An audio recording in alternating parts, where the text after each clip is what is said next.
Are the New York Giants done with free agency? And if so, how did it shape their draft plans? That and more coming your way next on the Locked On Giants podcast. You are Locked On Giants, your daily New York Giants podcast. Part of the Locked On Podcast Network, your team every day.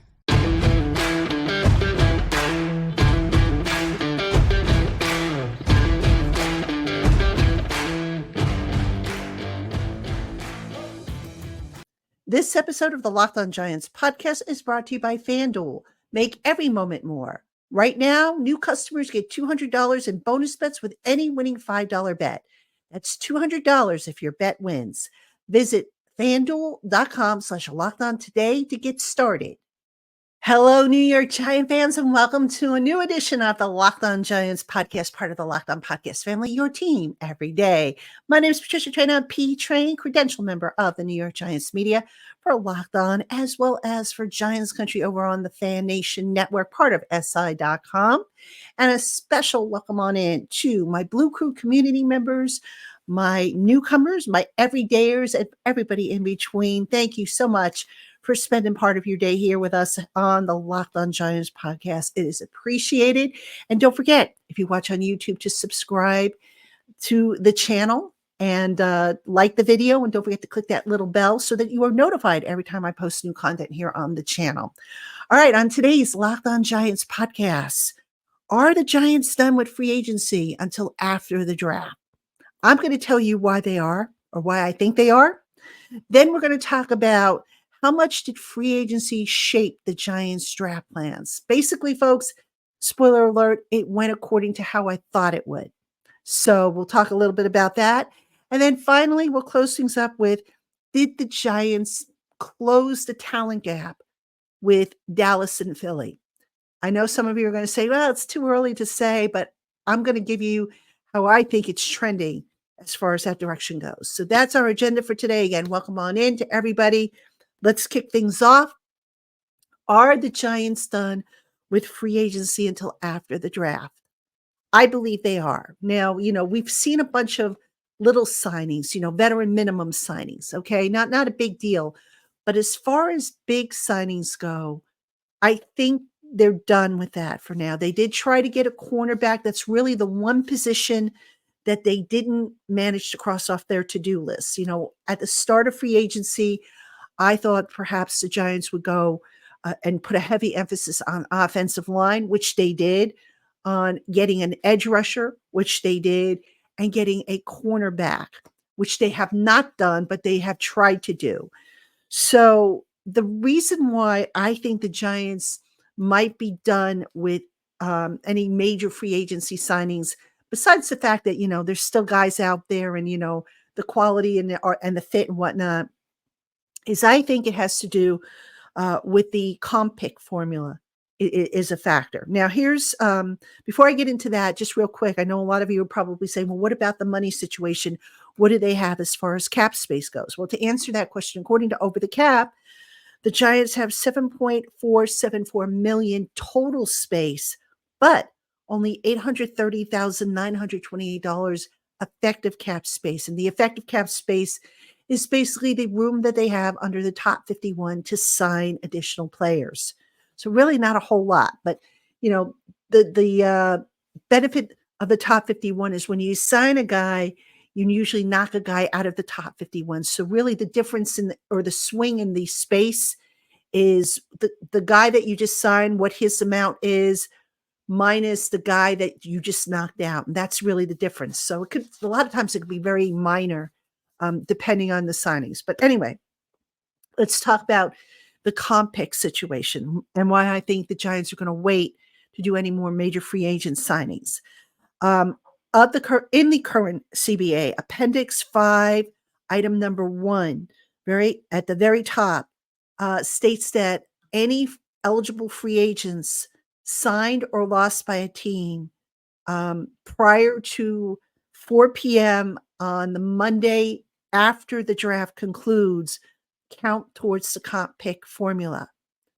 So that means you start to see teams kind of quiet down a little bit as far as free agency goes, because if they're going to get comp picks, they really probably don't want to screw that up if they can help it.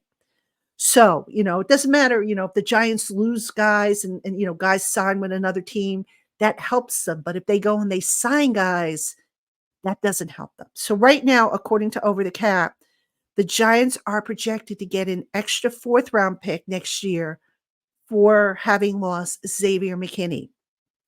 Otherwise, all the other moves that they made, lose or had happened to them, the loss of Saquon Barkley, the signings that they made, they're not going to benefit from that. So really, McKinney is the only one that potentially will bring them a comp pick. Now, obviously, with the draft coming up, the Giants are going to try to look to fill in some of the other holes that they have on the roster. We all know about quarterback. We all know about wide receiver. We know about cornerback and how cornerback right now is still kind of a glaring need.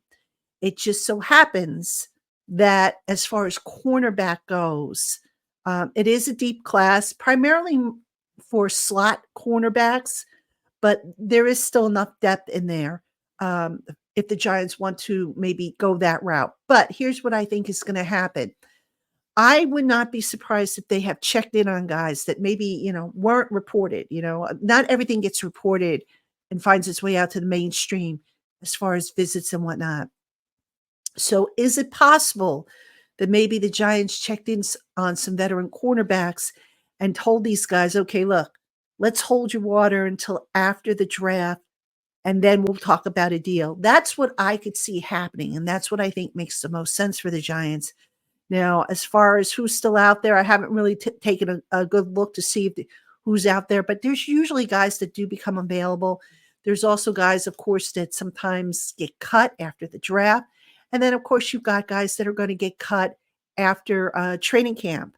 So there will be opportunities to add veteran cornerbacks to the defense if that's what the Giants want to do. And I think they do want to do that, as evidenced by the fact that they've taken a couple of swings on veteran cornerbacks in free agency only to be rejected by those said players who sign with other teams. So I do think the Giants want to add a veteran. I think it makes sense to add a veteran. But right now, I don't expect Joe Schoen to panic and say, oh, my God, we've got to get a veteran in here before the draft. Otherwise, we're in trouble.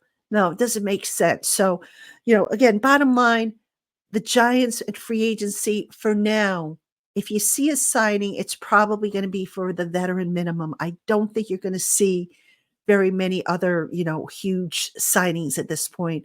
And again, not because there aren't guys out there, but because it just doesn't make sense. Why blow that last and only comp pick that you potentially have or that you think you're going to get?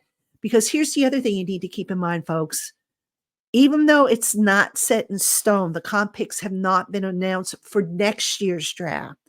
Teams can project what they're going to get.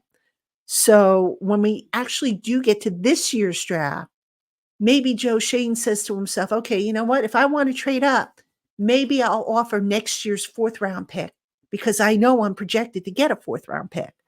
So that all factors in, and that's all part of the big picture, I think, in terms of strategy.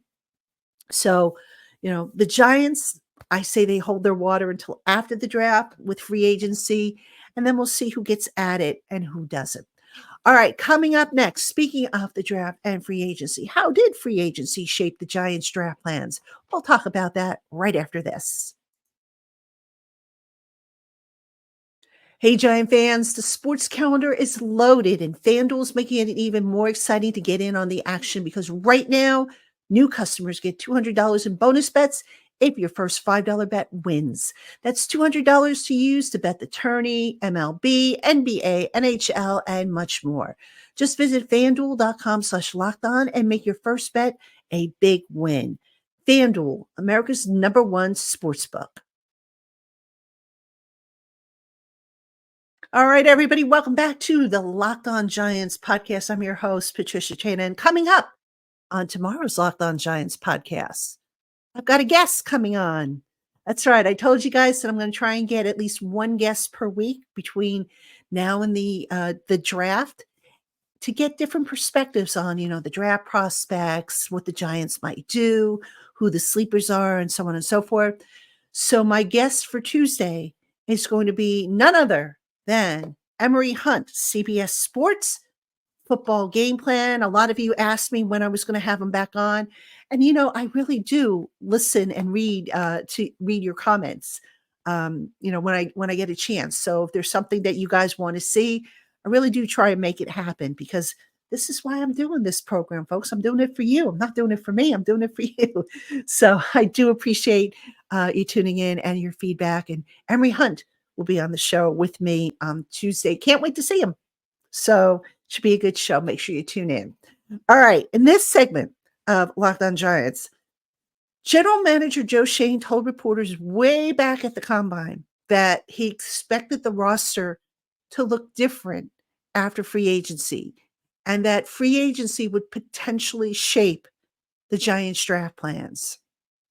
So the question is, how did they shape the Giants draft plans? Well, again, going back to what I said earlier, the plan all along that I projected and the plan that they followed was that they would address offensive line because that was a unit that I felt needed to hit the ground running. The Giants have some young players. Those young players, like the Joshua Azudus, the Marcus McKeithans of the world, they need to be developed. And so, with a new offensive line coach in Carmen Brasillo coming in, he's going to take time and he's going to develop those guys, okay? Get them ready for future roles. And there might be, another young guy added in, maybe, I don't know, if not in the draft, which I'd be surprised if they drafted offensive lineman, but maybe an undrafted free agent comes in. Give Brasillo an opportunity to develop some of those guys, all right? So the plan for the offensive line was always to bring in veterans because that unit has got to hit the ground running. So Brasillo's got guys who are relatively experienced, might need to just tweak a few things here and there. But the hope is that that unit hits the ground running. All right. Now, quarterback, that to a lot of people is still a pressing need. And the reason why it is a pressing need is because of Daniel Jones's injury history. All right. Now, I know there are people out there who say, the Giants are going to be fine. Don't worry about the quarterback situation. Daniel Jones is going to be fine. Folks, you can talk until you're blue in the face. I can't ignore Daniel Jones's injury history and the fact that he is potentially one more hit away from a career-ending neck injury. All right. I don't think the Giants can ignore that fact either. So quarterback is very much a need. It always has been a need. Now, Joe Schoen had said back at the end of the season that they would address the quarterback situation in a free agency because they wanted a guy who could go in there and win them some games if Jones was not ready after, rehabbing from his ACL. They got that in Drew Lock, but Drew Lock has to learn the system, right? So Drew Lock is signed. I don't think he has gotten the playbook yet, but I'm sure Drew Lock has been doing some studying of Giants film to kind of get a feel for what the Giants like to do on offense with their quarterback. But that being said, Drew Lock, I don't think, is the long-term answer if, God forbid, something should happen to Daniel Jones again. So I do think the Giants are going to draft a quarterback. That has never changed. It's like, it's a deep quarterback class. And John Mara, the fact that he has said, that he gives Joe Schoen and Brian Dable the green light to draft the guy if they find someone that they fall in love with. The fact that the brass is spending so much time looking at quarterbacks. I mean, you just know it's coming. It's just a matter of, does it come at 6 or does it come at another point in the draft? But it's coming. Now, some of you are like, all right, so let's say Daniel Jones comes back and he's healthy and he balls out and he plays like he did in 2022. Then what? Well, you got the rookie for 5 years if it's a first round draft pick. You got Jones for at least another 2 years, assuming that you hang on to him after this year and you don't exercise that escape hatch. You just play things out. There's no rush to make a decision after this year. Okay, so the Giants, they can say, okay, you know what, we'll just continue to develop the quarterback. And let's say, for argument's sake, Daniel Jones plays really well and he finally kicks the injury bug. to where it's no longer a concern. Well, worst case scenario then is that the Giants develop the backup or the rookie quarterback that they draft this year and they trade him. Now you're probably saying, well, why would they do that? That's a waste of assets. Well, the 49ers did it a few years ago, or actually, I think last year, right? They drafted Trey Lance, I think third overall in the draft. And then they turned around and they flipped him to Dallas when they realized that Brock Purdy was their guy. So, before that, Jimmy Garoppolo was traded from New England, during the Tom Brady era, traded from New England to the 49ers. So it has happened, folks. Next year, 2025, the quarterback draft class is going to be a weak one as compared to the 2024 class. So if you're the Giants and you have somebody who comes to you that's a quarterback needy team and says to you, hey, we need one of your quarterbacks. Would you trade us one? And, the Giants, they won't have, I think Drew Lock's only signed for 1 year. I think Tommy DeVito's only signed for another year, that through this year. But if somebody comes to them and says, hey, we need a quarterback, well, maybe the Giants, maybe they're able to swing a deal where they send Daniel Jones over, or, maybe they send over the draft pick. The point being is it gives the Giants options. So it's not like, oh my God, now the Giants are stuck, or, oh my God, they set themselves back. No, not necessarily. If anything, they reinforce the position. So that's something to keep an eye on. All right. We mentioned wide receiver. Wide receiver one, I think, is a must. The receiver group that the Giants have right now is not bad. It's actually a pretty good receiver group. But Darius Slayton's entering, I believe, the final year of his contract.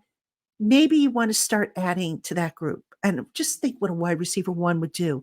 So that was always a need. And you knew that the Giants were going to kind of wait for the draft because there is such a deep wide receiver class. You knew that they weren't going to necessarily trade for a T. Higgins or, a Justin Jefferson or anything like that. That never made sense. So that's something. All right. What else do the Giants need? Well, you could make the argument that maybe they could use another safety, even though they've signed Jalen Mills. So safety is a pretty deep class. Cornerback, as I mentioned, is a deep class. Mainly slot guys, but you can probably get yourself a nice outside cornerback if you want to maybe groom him to start on the other side of Deonte Banks. Another deep class that I don't think a lot of us are talking about, offensive tackle. All right. The Giants signed Matt Nelson to be or to compete for a swing tackle spot. Jermaine Illuminor can play tackle, obviously. Evan Neal. So, if Evan Neal finally, if the light finally comes on for him, then great. They've got their right tackle of the future in Evan Neal. Jermaine Illuminor plays guard. Matt Nelson, like I said, is a 1 year, looks like a 1 year project, if you will, at offensive tackle. So maybe if you're the Giants, you draft the young offensive tackle because this is supposed to be a deep tackle class. So you get somebody in here, and again, you let Brasillo develop him for the long term. So that's another sneaky need. Tight end, that's another sneaky need. We still don't know, as of this recording, what Darren Waller is going to do. And right now, I think the Giants have a lot more blockers than they do athletic pass catchers at that position. So that's a position to keep an eye on. Edge rusher, I think they're pretty much set, although you can never have too many edge rushers, obviously. I think interior defensive line, I would look to maybe add there as well. And then, safety, we've talked about that. Do you want to add another safety? I think they will. So there are plenty of things that the Giants can still do. Now, I haven't looked totally at 2025's draft class to say what positions are going to be strongest. And I don't think the Giants are going to obviously be able to address every single position, every single need that they have in the draft. They only have, I believe, 6 draft picks. And that'll drop if they decide to trade up for a quarterback. So you're going to have to prioritize. And what are those priorities? Wide receiver 1, quarterback, cornerback, and I would even go so far as to say defensive line would be a priority. I think safety would be a priority. I think they can get by on tight end for the year. I think they could probably get by on edge rusher with what they've got.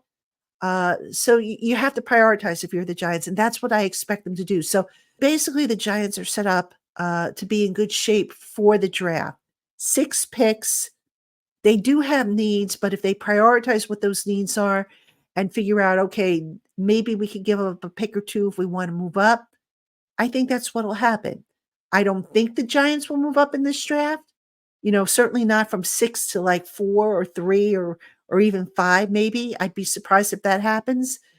But could I see them maybe giving up their second round pick to get back into the bottom of the first round? Sure, I could see that because the cost isn't going to be as much. So still a lot to be determined. Joe Shane working through all those scenarios. I think he pretty much knows what he'd like to do or what he can do. It's just a matter of, does the opportunity to do what he wants to do present itself? All right, coming up next, with the first major wave of free agency over, how much did the New York Giants close the talent gap with the Eagles and the Cowboys? We'll talk about that after this. This show is sponsored by BetterHelp. A lot of us spend our lives wishing we had more time. The question is, time for what? If time was unlimited, how would you use it? The best way to squeeze that special thing into your schedule is to know what's important to you and to make it a priority. Therapy can help you find what matters to you so that you can do more of it. And if you're thinking about starting therapy, give BetterHelp a try. It's entirely online and is designed to be convenient, flexible, and suited to your schedule. Just fill out a brief questionnaire to get matched with a licensed therapist. And if you find that your assigned therapist isn't a match, you can switch at any time for no additional charge. Learn to make time for what makes you happy with BetterHelp. Visit betterhelp.com/lockedon today to get 10% off your first month. That's BetterHelp, HELP.com/lockedon. All right, everybody, welcome back to the Locked On Giants podcast. I'm your host, Patricia Traina. And again, thank you for making us your first listen of the day, or if you watch on YouTube, your first watch of the day. And again, thank you to our everydayers and our Blue Crew community members. I'm really excited. We're going to do a mock draft with our Blue Crew community members. And I think I'm going to do a show based on that. So that should be a lot of fun. If you are interested in becoming a Blue Crew community member, there is information in the show notes. It's really simple. We offer a 14-day free trial. If you like it, do nothing and you get billed $4.99 a month. If you don't like it, you cancel before your trial period is over and owe nothing. And you can find out more information at joinsubtext.com/lockedonnygiants. All right. And again, that information is in the show notes. All right. In this segment, did the New York Giants close the gap with Dallas and Philly? They're two biggest thorns right now in their division. Now, a lot of you will probably say it's too early to tell, and championships are not won on paper. I get that. I agree with that. They are not won on paper. But that being said, just in looking at what the Cowboys and the Eagles did in free agency versus what the Giants did, the Cowboys in particular, for a team that, whose owners said that they were going to be all in on free agency, and then they ended up losing more guys than I think they gained, they have some holes that they need to fill. And I think in the case of the Cowboys, they are really putting pressure on themselves to hit this draft out of the ballpark. So whereas the Giants, I think, were a little bit more balanced in terms of free agents they added and whatnot, I think at this stage, I would say that it's probably not a stretch that the Giants might have closed the gap a little bit with Dallas. Cowboys have to reshape that offensive line. They lost, they didn't have a plan for their running back, what they're going to do there. They lost Tony Pollard in free agency. It's just, the Cowboys, they're a weird team in that they do so well and they get into the postseason, and they've gotten into the postseason in each of the last 3 years, only to really, fizzle out. And I'm including that one year that they actually won a game and they advanced to the next round. I think they won a wild card game and then got bounced in the divisional playoffs. So you look at that. You also look at what's going on with Dak Prescott and the questions if Dak Prescott is the guy. And you look at where the Cowboys are set to draft, and you say to yourself, gosh, can they make up for all the talent that they lost? Can they set themselves up for the future? Now, I had done a study on Giants country evaluating the best drafted teams in the NFC East. And the Cowboys, believe it or not, were one of the best drafting teams, the best drafting teams in the division, as far as hits versus misses. But my goodness, when you have a lot of holes like they have created because they have not replaced guys they've lost, how do you make up for that? Rookies will only take you so far, but how do you make up for that? So I think in that regard, the Giants may have closed the talent gap, if just a smidge. Giants still have questions. I get it. But I think they're a little closer to Dallas than maybe they were last year. Now, the Eagles, let's talk about them. The Eagles, they lost Jason Kelce, who retired, Fletcher Cox, who retired. They added Saquon, obviously. The Eagles, I don't know that I can honestly say that they're that much weaker, despite losing Kelce, who's a future, Hall of Famer, and Cox, who's probably going to get Hall of Fame consideration as well. I don't think the Eagles are as bad off as the Cowboys. I still say the Eagles are the team to beat, and the Giants, they still have, a bigger gap between themselves and the Eagles as opposed to the gap between, themselves and the Cowboys. Now, the other thing I'll quickly mention is the Commanders. In the past, the Giants have had the Commanders' number. This ain't your grandfather's Commanders team, folks. The Commanders are a team to keep an eye on. I don't know that they're going to necessarily, be a playoff contender next year because they're in a rebuild, but that's a team to keep an eye on for the future. I like what they've done in free agency. Their new GM seems to have a plan, whereas, the previous management really didn't. So that's a team to watch down the line. But as far as the NFC East goes, the current state of it, and again, I get it. No championships are won in March and April. We still got the draft. Injuries can play a factor. I know all those factors come into play. But I think if you're looking at the Giants and how far they've come versus their competition in the division, they've closed the gap, I think, with Dallas. Now, we'll see moving forward if that continues to be the case. But I'm feeling a little bit better about the Giants' ability to maybe handle Dallas a lot better than they did in the past. So we'll see how that all comes together. All right, Giant fans, that is going to do it for this edition of the Locked On Giants podcast. As always, I thank you for tuning in. And again, if you're watching on YouTube, please don't forget to subscribe to the channel because speaking of Dallas, they've got more subscribers than I do, and we can't have the Giants channel lagging behind them, right? So anyway, be sure to tune in tomorrow. Emery Hunt will be my special guest, CBS Sports draft analyst, as well as football game plan. We've had him on before. A lot of you, I know, are always interested to hear what he has to say. He does his homework, and he has some unique takes. So hope you will check that out. Until tomorrow, ladies and gentlemen, thank you for tuning in to the Locked On Giants podcast and making us part of your day. We'll see you tomorrow.